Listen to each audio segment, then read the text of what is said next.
So today we will be covering 4 specific topics related to frequently misunderstood foundation provisions. And so we're looking specifically at load combinations. At that point, after we cover that, we'll take a break. Then we will cover mat, foundation, and spread footing design and detailing frequently misunderstood provisions. We'll take our second break after that, and then we'll wrap up with a discussion of deep foundation detailing and some discussion on basics of soil structure interaction and how the process actually relates to typical design parameters and how you might be able to simplify the effects of SSI down when you're trying to rationalize it or potentially present it to a client for understanding. So that is what we'll be covering today.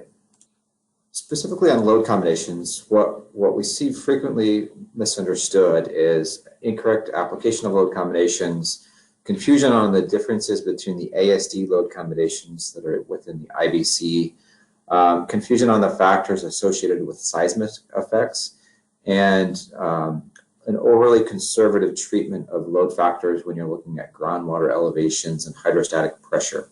So we'll get into all of these in more detail.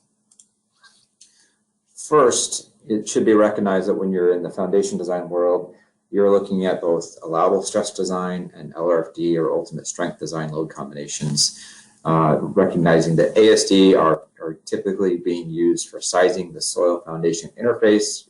Simply bearing pressure would be one example, or communication with the geotechnical engineer. Many times they're working primarily in service or working loads.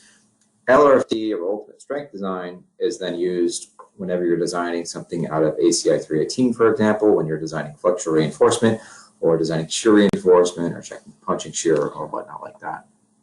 So just to make sure we're all talking about the same thing, here's the 3 most common load combinations you'd be looking for. So in the strength design world, everyone is pretty familiar with those. In the allowable stress design world, that's where it's a little bit more confusing. There's actually a split in the IBC. There's a basic allowable stress design load combinations, and there's an alternative basic allowable stress design load combinations.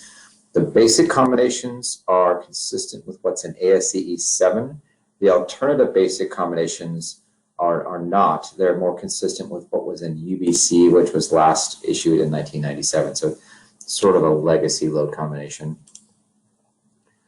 So as I said, the LRFD and the basic ASD are from ASCE 7. And generally, they're consistent regarding the overturning factors of safety that's baked into that combination.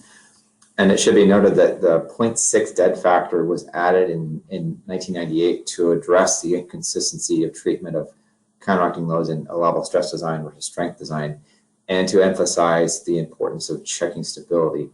Although maybe it's a little of a misnomer. When you bury it in the load combination, I'm not sure you're actually thinking that you're checking stability, but that's inherently what you're doing with the 0.6 dead load factor. The alternative basic, as I said, was really taken from UBC 97 and before, and we consider these legacy load combinations.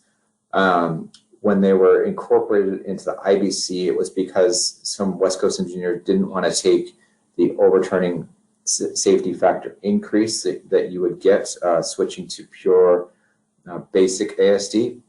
Someday we do expect these will be removed from the code just due to the sort of incompatibility with the load combinations in the ASCE 7 and these alternative basic. But for now, the IBC carries both. So a little bit more discussion on the alternative basic, just to understand what's in those. There's a couple other nuances that when dead load is counteracting wind load, you can only use 2/3 of the dead load likely to be in place, which is effectively enforcing a 1.5 factor of safety. Therefore, the factor of safety is similar design for wind when compared to the basic ASD combinations, but it's still a little bit inconsistent with the seismic overturning factor of safeties. So the question really is, which one should you use? And the alternative basic will result in a lower factor of safety for seismic overturning, and it's not consistent with LRFD. The basic ASD is consistent with LRFD, and my recommendation is that you do use the basic ASD.